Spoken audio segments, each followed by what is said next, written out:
How are you feeling? Are you okay? Are you ready for some more? I hope so. Let's talk autoresponders over the next few videos. I often describe autoresponders as your online secret weapon. In fact, I've also often said there's only 3 things that you need, and you definitely do need these 3 things before you can then go on to start making money online. The 3 things are 1, a domain name, 2, a hosting account, and 3, an autoresponder. So let's go through autoresponders right now. What are autoresponders? Well, they allow us to do many things, but mainly they kind of have 2 purposes. Firstly, they allow us to create an opt-in form, just like we're seeing on your computer monitor now, and they also allow us to manage our list. And by that I mean they allow us to pre-create pre-written messages that we can schedule to be sent out whenever we want, and some of those messages will have our affiliate link in them for various products that we are promoting. Autoresponders will make your life so much easier.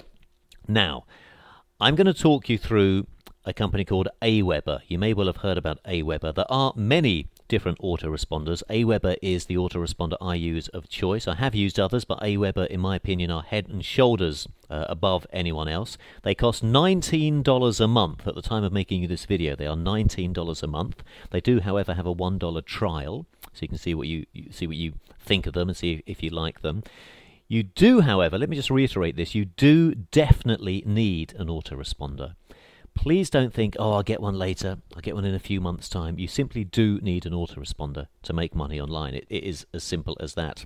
Now, in your cPanel, you may have noticed that you have something called an autoresponder. This is a little bit confusing, I'm afraid to say, because that autoresponder in your cPanel is nothing to do with Aweber. It just happens to have the same name. So please don't think, if you've logged into your cPanel at your hosting account and you've seen an autoresponder, don't think, oh, I've already got an autoresponder. I'm afraid you haven't. Although it's got the same name, it is something different. You will need to purchase an autoresponder. As I say, I'm going to go through Aweber. So let's go to Aweber right now. Right, here I am at Aweber, and I'm going to log into my account, and the very first thing that you'll see as soon as you log in are all your various stats, how many people have signed up to your various lists. Now, if you are brand new, you won't have any list names, so don't worry about that. Let's go through this step by step. When somebody visits your landing page and they sign up to your list, before we can actually create that opt-in form, we have to come to our autoresponder and we have to create a new list. So that's the very, very first thing we do. Let's do that right now. Let's create a brand new list. And in Aweber, we do that as follows. On the main page up here, there's a link that says Create and Manage Lists. Let's click on that. And the thing I love about Aweber is it is very intuitive, and it's very step-by-step, and it's very easy to follow. On the right-hand side of the screen, there's a link here that says Create a New List. Let's click on that. Now, by default, you will be given a default name. Here is mine, default 1463331. Let's change that. Let's make it something that is a bit easier for us to understand. So let's call this Chris Affiliate Test, or T. Now, I've noticed with Aweber there's actually only a limited number of characters. I think it's 15 characters. And one downside with Aweber is that if your list name exists at all for any of Aweber's customers, you cannot use that list name. So you may have to play around with underscores and characters and spaces just to get a list name that is available. So I've got one here, Chris Affiliate T. That's fine. List description, I'm just going to write in here, this is a test.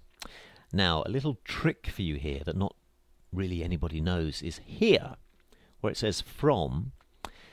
This is how it will appear in emails that your prospects will receive from you. It will say from whatever is in here. I do this little trick where I like to put a couple of dashes, then a space, then a couple of dashes at the end. So in your email inbox, that just kind of stands out a little bit more. And this is just a nice little copy trick to make your emails stand out a little bit more when they are received by your prospects, and therefore hopefully they stand a greater chance of being opened. Okay, so far so good. We can leave company branding. We don't need to worry about this yet, and we're not going to worry about linking to your Twitter or your Facebook account. We can do that later, and what this means is when you eventually send out a message, you can also have that message posted on your wall at Facebook or tweeted to your Twitter account. This can be very powerful, incidentally, but we're going to come on to all this later. We're going to leave the notifications field blank as well. What this means is you receive an email every time somebody new signs up to your list. Now, at first, I did have my details in here because it was quite exciting, but after a while, when you begin to get quite a few sign-ups, it actually becomes a little bit annoying. You continually get somebody sign up to your list. Now, it's fine at first, but I would tend to keep that blank. So once we've done that, let's click Save List Settings, and we want to go to Step 2. Now, Step 2 is something called Confirmed Opt-in. I want to go through this in a bit of detail, so let's stop this video. I will continue in the next video, and we're going to go through exactly what confirmed opt-in is. See you in the next video.